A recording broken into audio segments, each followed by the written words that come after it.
guys, welcome back to Sarah's Jewelry Studio. Today we're going to be doing the finished jewelry video for the September 2023 Potomac Beads Treasure subscription. Can't wait to show you what all I made, so stay tuned.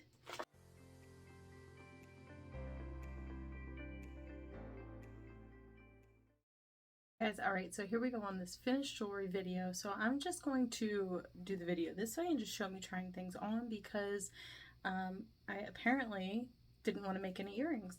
I didn't even realize that I didn't make any earrings out of this collection. I made 6 necklaces and 2 bracelets and 0 earrings.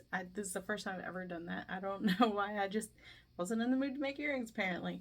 So anyway, this is what I have left. I have this one little tiny glass blown bead. It was the only one that had blue in it, so it didn't really go with anything. And then just these couple of little bicones here. So this one I'll definitely use because it is a really cute bead. I do like it. I just didn't like it with anything else that was in this box. Alright, so first up, this is the first piece I made. I was very excited to make this. So I used a 3-strand necklace here. And so it has some of the glass blown beads in there. It also has the 6mm, the 2 color rounds, and then these with the little stripes, I added those from my collection, and I think that's all that's on there. Oh, and there's, what are these? Oh, nope, those are just more of those stripe beads that I was telling you about. So there is that, and then the way that I connected them together was in these little crimp covers. So I connected 2 of the strands together, and then the other one, just one more strand, and I put them all inside the same crimp cover. I think they're called culottes, something like that.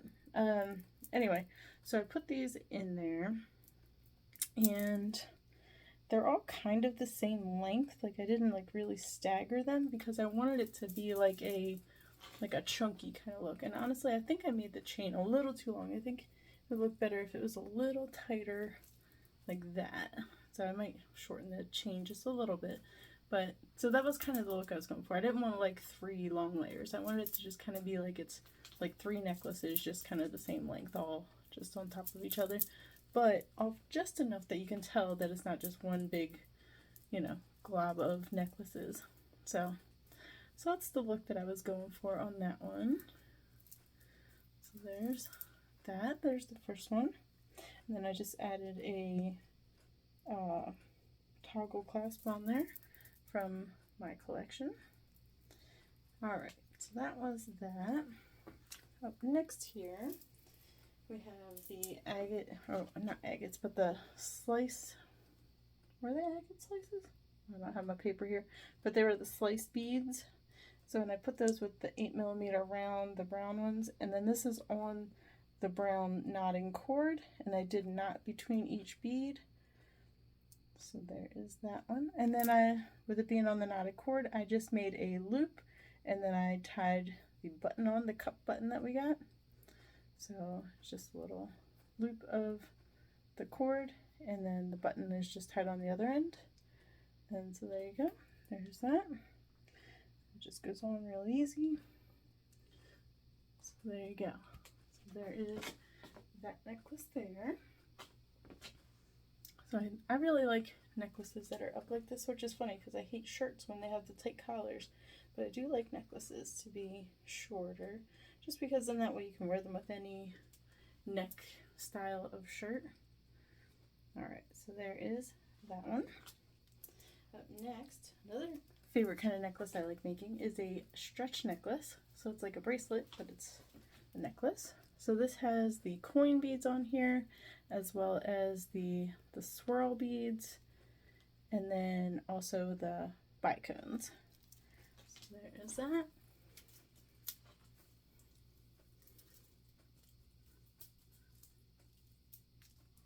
So I think that just looks fun. There we go. I like it with the one right in the center there. And then I thought I had these spaced evenly, but this, I feel like I messed up the pattern. Let's see, because that seems like it's spaced further apart. I did mess up the pattern. Look at that. There's 2 of these swirls and no round in the middle.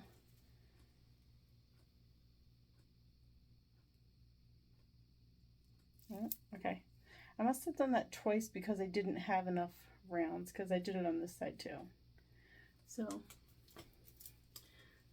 I guess I forgot I did that. So yeah, so this would be the way that it would have to fit for these to be evenly spaced. Oh, there we go. Okay, so it does have a front and a back. I forgot how I made it. All right, so there we go. So now it's more spaced. I was like, that didn't seem spaced right. There we go. All right, so there is that one. Then up next here, I have the bracelet. This is made with the faceted rounds. They kind of look like tiger's eye beads. You can see those there. And then this also has some of the little round beads, the little 2mm round beads that we got in there. Are those 2mm? Are they 4? I feel like they're 2. So there's that. That one just goes on real easy. So I like the way that the colors complemented each other. Okay, and then one more stretch bracelet, and that is this one here with the tile beads with the other color of bicone beads. There's that, and now this one has a matching necklace. So this one, so I didn't have a lot of beads, and I wanted to make something other than just what I typically have been making, where it's just, you know, a repetitive pattern and then that's it, that's the whole necklace. So I did this one a little different. So I did put a toggle clasp on here and the cup flower beads. So I just made a little chain of the flowers, and I just used head pins, or eye pins, sorry, to connect those together. And I did leave the bottom one with just a circle with nothing hanging from it, but I tucked it in, I bent it in towards the flower, so it doesn't stick out. It's bent into the flower, and it hangs down anyway, so you can't really see in it.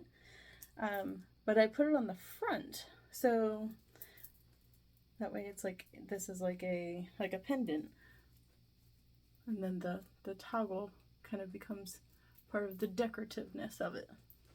So it would be like that. So, and then if you didn't want the chain part here, I mean, you could make it longer. I made this after I made the bracelet, so you could make it long enough that this is just the front of it. But if you want it to be asymmetrical, if you're okay with asymmetrical, you could always tilt it around more like that. Or if you want, you can just put it totally on the back and just have all of this out to the front. So you could do it that way too. And then just have the flowers down the back like that, which would be really pretty if you had like a open back like necklace or something like that. So there's that. So multiple options, multiple ways to wear this necklace. I made it to wear it like this because I thought that would be fun.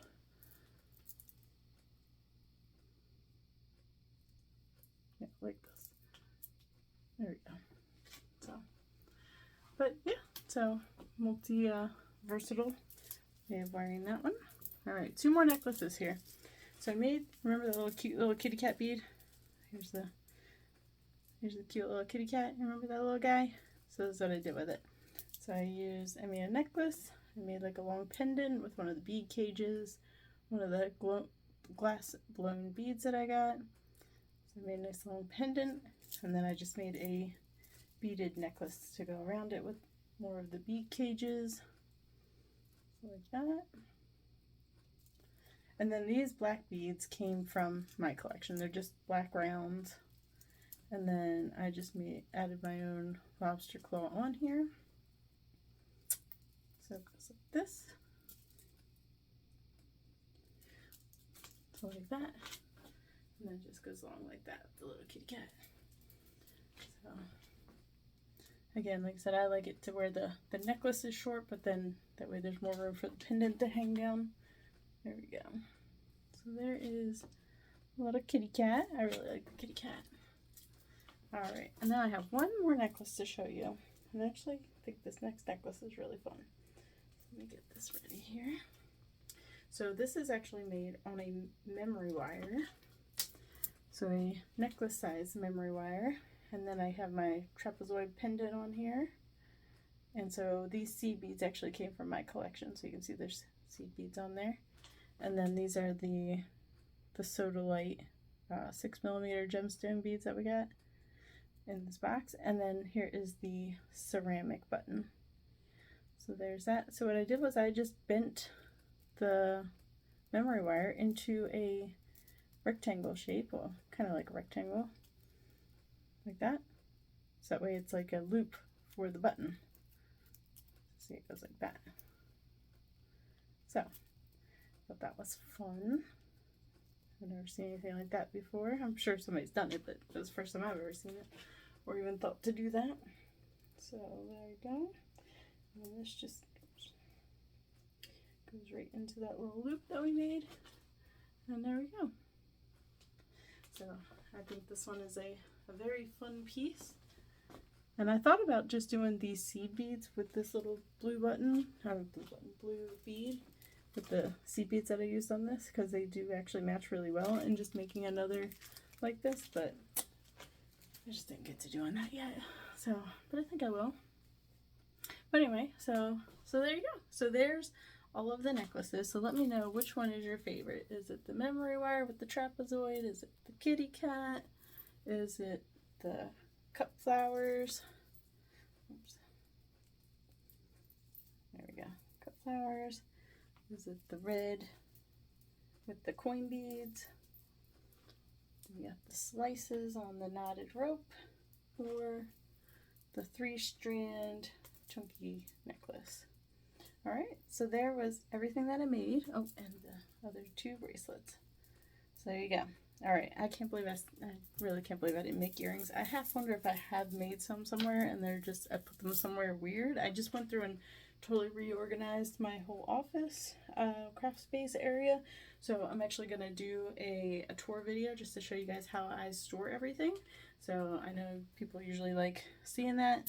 It took me months, basically the whole summer, with help, thanks Susan, for helping me get everything all switched over to this new way of organizing things, and I like it a lot better. It's given me a lot more space, and I'll show you all about that in my tour video coming out at some point soon. All right, so thanks for watching. I'll see you in the next video.